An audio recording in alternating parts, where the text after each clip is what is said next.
O cheiro de bolo ainda pairava no ar da minha cozinha naquela manhã, misturado ao perfume das flores que tinham começado a murchar depois do casamento. Era curioso, parecia que até o ar carregava lembranças. A mesa de madeira escura estava arrumada como sempre, mas agora havia uma tensão que eu não sabia explicar direito. Sentada diante de mim estava minha filha, Marina, ainda com aquele brilho suave de quem tinha acabado de viver um sonho. O vestido de noiva mal tinha saído da lavanderia, e ela continuava parecendo flutuar entre o ontem e o amanhã. Ao lado dela, o marido novo, Gustavo, exibia aquele tipo de confiança ensaiada, como quem se sente dono do próprio destino, e talvez um pouco do dos outros também. Eu tentava manter a conversa leve, até que ele empurrou um envelope grosso na minha direção. Parou bem perto da minha xícara de chá, como se fosse um presente, ou talvez uma armadilha. É só uma coisa para facilitar as coisas, Dona Lúcia, ele disse, com aquele sorriso polido. Um alinhamento de bens, planejamento pro futuro. Essas coisas de quem pensa em família. Marina, toda animada, completou, mãe, o Gustavo é ótimo com finanças.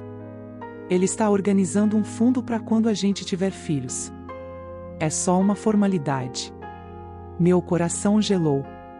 Peguei o envelope, pesado, o nome Lúcia Andrade impresso na frente com uma fonte fria, de escritório. Ele se levantou logo depois, dizendo que iam viajar para Santorini na lua de mel, e que seria bom resolver isso antes. Eu apenas sorri, sem abrir nada. Esperei o som do carro se afastar pela rua de pedras lá fora, e só então rasguei o selo com as mãos trêmulas. Por dentro, o papel cheirava a tinta e traição. Era um documento formal, bem escrito, cheio de termos que tentavam disfarçar a intenção real: transferir uma parte significativa dos meus bens para um fundo administrado exclusivamente por ele. Gustavo. Um homem que eu mal conhecia, e que já queria meter as mãos no que era meu. Eles achavam que eu tinha apenas uma boa casa e um restinho da herança do meu falecido marido, Paulo. Achavam que eu vivia tranquila, sustentada por lembranças e uma pensão confortável. Não imaginavam que, por trás das cortinas e das fotos antigas, havia um segredo. Quando Paulo partiu, ele deixou muito mais do que uma saudade, deixou um patrimônio escondido, investimentos que ele havia feito em nome de empresas pequenas, silenciosas, quase invisíveis. Anos depois, com calma e discrição, eu consolidei tudo. 7 milhões de dólares, guardados sob um nome que ninguém ligaria a mim. Graças à prudência dele, e, talvez, ao meu instinto, esse dinheiro se tornou o alicerce invisível da minha tranquilidade. Mas Gustavo, ele não fazia ideia do que estava tentando alcançar. Já conheci homens como ele antes. Gente que se veste bem, fala bonito, mas enxerga o mundo como um tabuleiro onde os outros são peças. Naquela noite, sentei sozinha no meu quarto, ouvindo o vento batendo nas janelas antigas. Pensei em Paulo. Ele sempre dizia: Lúcia, não é o dinheiro que muda as pessoas. É a maneira como elas o veem. Peguei o envelope de Gustavo de novo e, pela primeira vez, senti mais do que raiva. Senti a necessidade de agir com inteligência. Eu não ia apenas negar, eu ia devolver na mesma moeda, mas com elegância. Comecei a planejar uma armadilha. Algo que parecesse simples, inofensivo, mas que revelasse o que ele era de verdade. Uma transferência falsa, uma quantia pequena o bastante para parecer real e grande o suficiente para atiçar a cobiça. Eu queria ver até onde ele iria. Mas antes que eu colocasse o plano em prática, bateram à porta bem cedo, no dia seguinte. Quando abri, encontrei um homem engravatado, com um olhar frio e educado demais. Trazia uma pasta preta na mão. Dona Lúcia Andrade? Perguntou. Sou o Dr. Marcos Tavares. Represento o casal Marina e Gustavo Rocha em uma questão urgente de natureza patrimonial. Meu estômago se revirou. Minha filha se chama Marina Andrade, respondi firme, bloqueando a entrada com o corpo. Ele piscou, fingindo naturalidade. Claro, claro. Peço desculpas. Posso entrar? Tudo em mim gritava para mandá-lo embora, mas algo mais racional me fez abrir caminho. Eu precisava entender o tamanho da jogada deles. Ele entrou, abriu a pasta e colocou outro contrato sobre a mesa. O título me gelou o sangue, aditivo emergencial. E, logo abaixo, a assinatura apressada de Marina. É um procedimento simples, disse ele, com aquele tom de quem está acostumado a ser obedecido. Seu genro e sua filha estão unindo patrimônios. Esse documento estende a fusão às holdings familiares que possam futuramente beneficiar o fundo. Traduzindo, queriam que eu declarasse todos os meus bens, os visíveis e os invisíveis. Era isso. Estavam farejando o dinheiro escondido. Olhei para a assinatura da minha filha, tremida, provavelmente assinada sem ler nada. O advogado percebeu minha expressão e tentou um sorriso de plástico. Eles confiam um no outro. São jovens. Pois é, respondi, seca. Mas eu confio em mim. Fiquei de pé, com as mãos apoiadas na mesa. Diga ao Gustavo que não assino nada sem meu advogado. E que ele vai ter que esperar o tempo que for preciso. A expressão do homem mudou, um lampejo de irritação antes de ele se recompor. Como quiser, Sr. Andrade. Acompanhei-o até a porta e fechei atrás dele. Só depois respirei fundo. Eu sabia o que precisava fazer. Peguei o telefone e liguei para Arthur, o único advogado em quem eu confiava. Ele tinha sido o melhor amigo de Paulo, e era um homem que não se deixava comprar. Contei tudo, do envelope ao contrato. Quer que eu revise? Perguntou ele, sereno. Não, Arthur. Quero que você crie um espelho. Um documento falso. Algo que pareça real, mas que mostre que, depois das dívidas do Paulo, eu fiquei com quase nada. Diga que sobraram R$240 mil, não mais. Silêncio do outro lado da linha, e depois uma risada curta. Você quer enganar o rato com queijo estragado. Quero que ele acredite que o poço é raso, respondi. E que se sinta inteligente o bastante para ir atrás. Arthur suspirou. Você sempre foi mais esperta do que deixava parecer, Lúcia. Combinei com o Arthur que fizesse tudo parecer legítimo, extratos, históricos de transferência, um suposto balanço pós-pagamento das dívidas do Paulo. Ele redigiu com a calma de quem já viu muito teatro jurídico, números, carimbos, um rastro bancário falso que só um curioso como Gustavo notaria. Pedi que deixasse vestígios suficientes para atrair um homem ambicioso, não tão grande para parecer impossível, não tão pequeno para parecer irrelevante. R$240 mil ficaria perfeito. O documento veio em mãos poucos dias depois, que Arthur me trouxe num envelope discreto, como se fosse uma carta de um parente distante. Olhei as páginas como quem lê um testamento falso e senti um arrepio de prazer, não pela mentira, mas pela chance de proteger minha filha com esperteza. Deixei o dossiê à vista, numa pilha sobre a mesa do meu escritório, bem ao lado do porta-canetas onde ela sempre pousava o celular quando vinha me visitar. Foi simples. Agi como quem esquece uma receita, como quem deixa um caderno de custo em cima da mesa. Não queria forçar nada, o plano era que eles, curiosos demais ou confiantes demais, procurassem. 4 dias depois tocou o telefone com aquele som seco de alerta. A atendente do banco, com voz apressada, dizia algo sobre uma tentativa de acesso a uma conta antiga, em meu nome de solteira. Sr. Andrade, recebemos uma tentativa de login não autorizada a partir de um IP no exterior, usando um dispositivo que não está registrado conosco. O pulso me disparou, mas correria não. Era justamente o que eu esperava, alguém já estava fuçando. A sensação foi estranha, um misto de medo e alívio. Eles não estavam só rondando, estavam cavando. Naquela noite sentei com as 2 pastas à minha frente, a original que deixei à mostra e aquela que vinha nas mãos do Gustavo. Peguei uma xícara de chá e fiquei pensando em como contar isso a Marina. Queria que entendesse que eu não estava espionando por desconfiança vazia, mas por proteção. Ela estava longe, ainda curtindo a lua de mel em Fernando de Noronha, com o marido ao lado.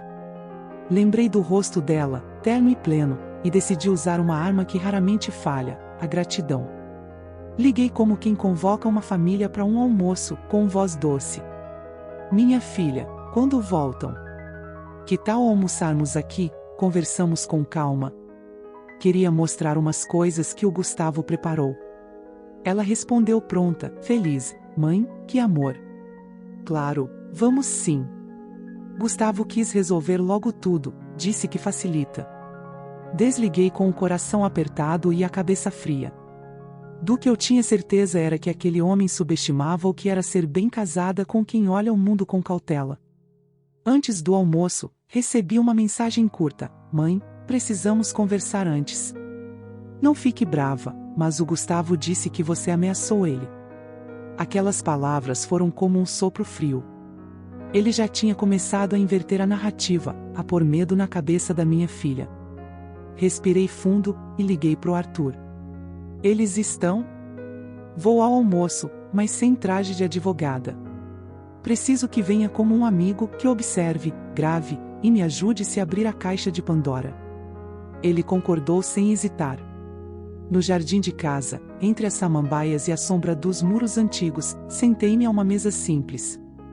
Eles chegaram de mãos dadas, Marina radiante e Gustavo com aquela postura calculada que me fazia lembrar de homens que estudam mais o espelho do que a alma. Arthur apareceu mais tarde e eu o apresentei com aquele jeitinho manso. O Arthur? É gente da nossa confiança. Trabalha com seguros. Ele sorriu e se comportou como um tio calmo, gravando de forma discreta com um pequeno gravador no bolso. O almoço foi uma batalha de cordiais. Gustavo puxou o envelope, colocou-o sobre a mesa e disse com voz mansa: achei melhor deixar tudo claro desde o início. Alinhamento de bens, para evitar problemas. Fez o gesto de quem entrega uma flor. Peguei o papel e, sem pressa, coloquei sobre o que eu tinha preparado, o falso balanço que mostrava os 240 mil reais. Abri o envelope fingindo surpresa e li em voz alta, pausando como uma pessoa que quer ser compreendida. Ah, veja só. Não é muito, mas dá para um bom plano de reforma na casa de veraneio. Observei Gustavo enquanto minha voz soava calma. Havia um movimento quase imperceptível em suas mãos, o olhar caiu, a face perde um tom. A ambição tem dentes fortes quando se alimenta de números fáceis. Ele tentou disfarçar, falou de confiança, de família, de não quero que a senhora se preocupe. A cada justificativa, eu deixava cair pequenas peças, um comentário sobre segurança, uma dúvida sobre o contrato, um lembrete de que eu não assinaria nada sem minha equipe revisando. Quando ele se levantou abrupto, com a desculpa de ir ao banheiro, vi a pressa sincera. Era justamente o que apegava à nossa armadilha, a pressa de quem quer agir antes que alguém leia demais. Logo depois, o banco me telefonou de novo, desta vez com um tom mais urgente. Houve uma solicitação de saque no valor exato do documento que a senhora mostrou, iniciada a partir do tablet de sua filha enquanto estavam no Fernando. Meu estômago afundou. Não era só cobiça, já era tentativa. Gustavo havia tentado sacar o valor declarado. Mandei uma mensagem curta para Marina: volte. Venha sozinha. Ela acabou vindo, abatida, os olhos inchados. Contei a ela tudo, com voz baixa e pausas, como quem explica algo difícil a uma criança que cresceu depressa demais. Mostrei o histórico, as tentativas e as mensagens. Ela parecia perdida, querendo acreditar na melhor versão do homem ao lado. Mamãe, você armou isso? Perguntou numa mistura de acusação e dor. Eu quis proteger você, respondi. Quis ver até onde ele iria. Ela me olhou, ferida por eu ter mentido, e saiu. A noite parecia maior depois que ela foi embora. Arthur, no entanto, tinha novidades. Havia conseguido a trilha digital inteira, IP, registro, assinatura do dispositivo. E havia, num dos vídeos do casamento que circulavam entre os convidados, um trecho onde Gustavo se vangloriava, rindo alto: esperem só. Em um mês isso muda. Vou mostrar como se faz ganhar com casamento. Era arrogância em forma de voz, um presente em vídeo.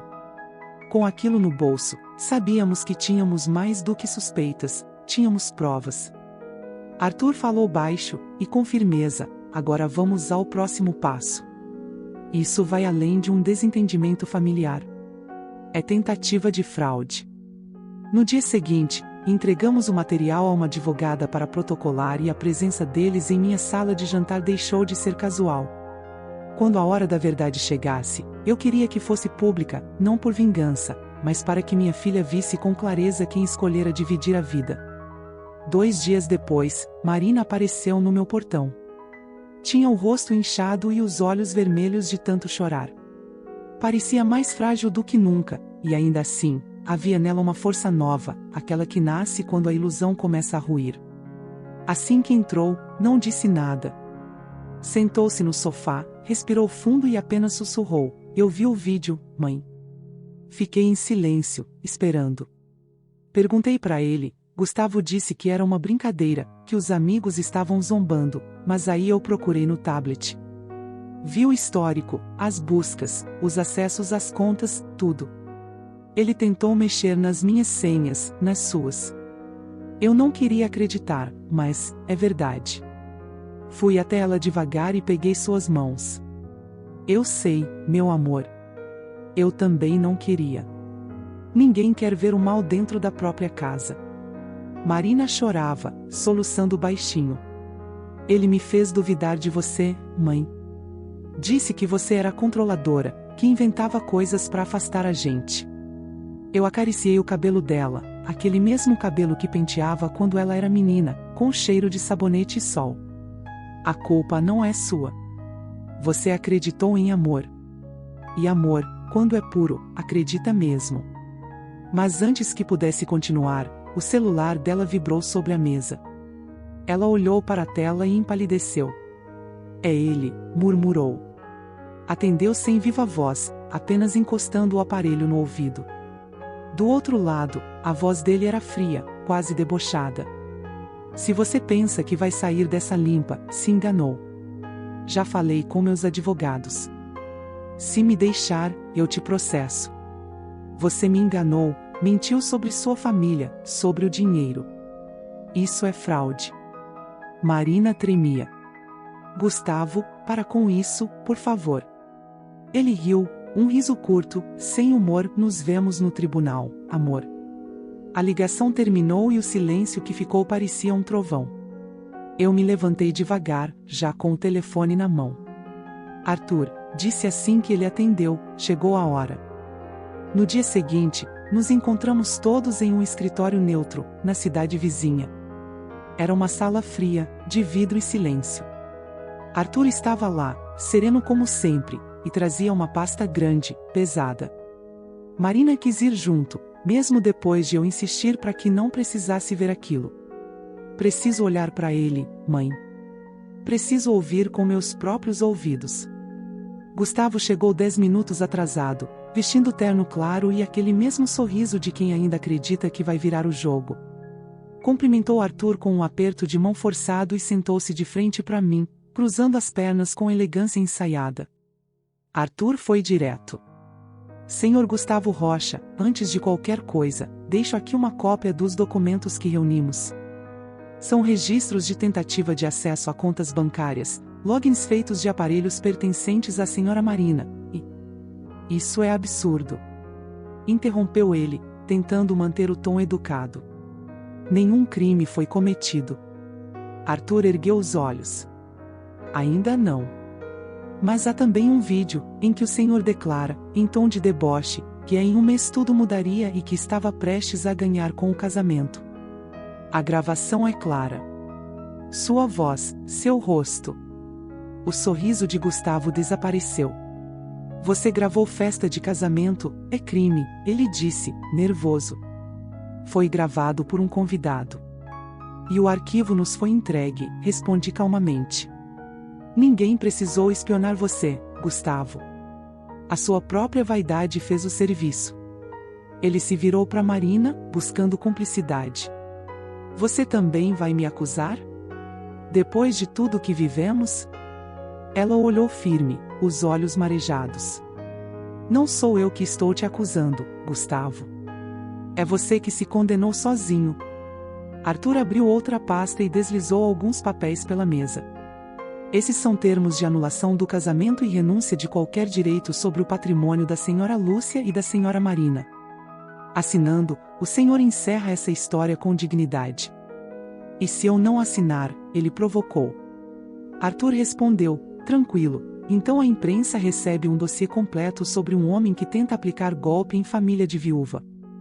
Já temos uma jornalista interessada. Aquela ameaça não foi dita com raiva, foi dita com certeza. Gustavo ficou mudo por alguns segundos. Depois, num gesto rápido e quase teatral, pegou a caneta e assinou cada página com força. Quando terminou, levantou-se, ajeitou o paletó e disse apenas: vocês não entendem o que é perder. Entendemos, sim, falei. A diferença é que a gente aprendeu a sobreviver a isso. Ele foi embora sem olhar para trás. Marina desabou, chorando como quem solta um peso antigo. Abracei-a e senti o coração dela batendo contra o meu. Acabou, murmurei. Você está livre. Não, mãe, só acaba quando eu te pedir perdão, ela respondeu, soluçando. Por ter duvidado de você, por ter deixado ele envenenar tudo. Segurei o rosto dela entre as mãos. Você acreditou em amor, filha. E acreditar nunca é um erro.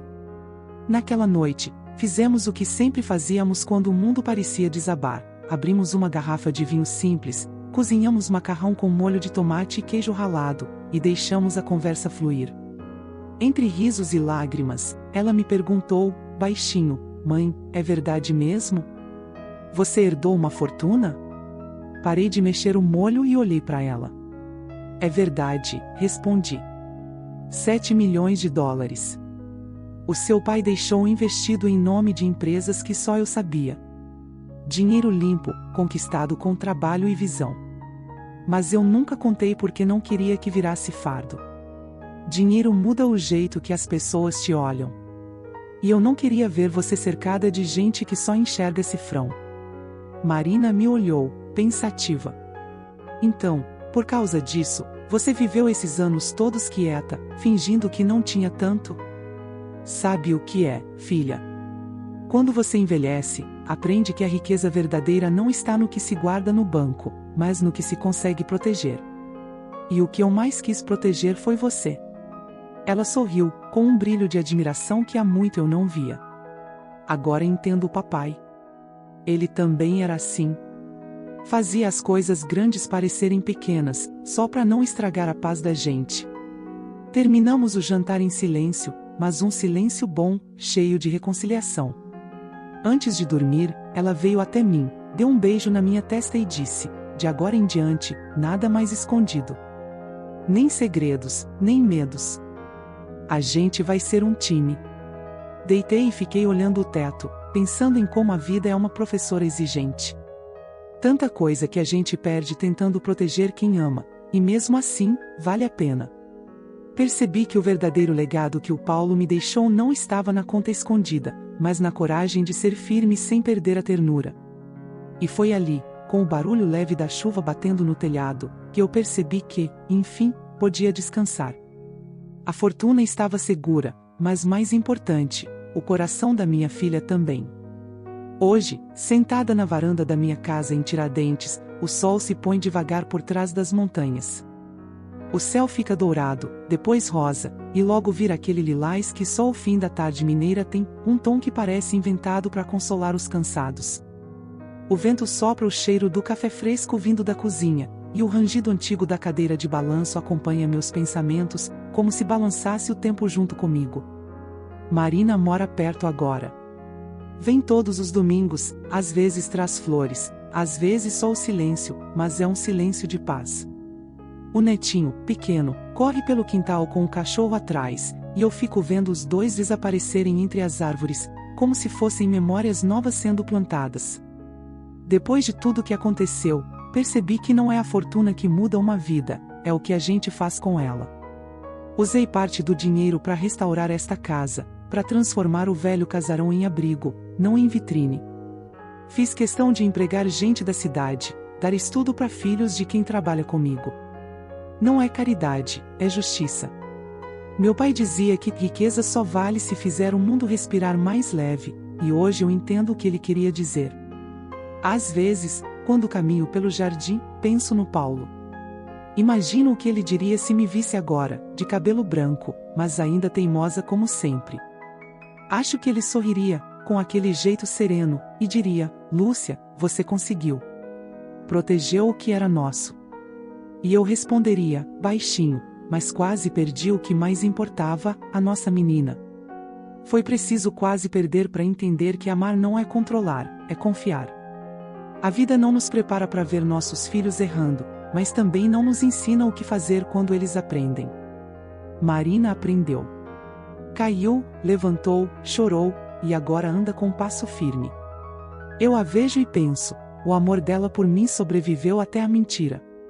Isso é mais forte que qualquer herança.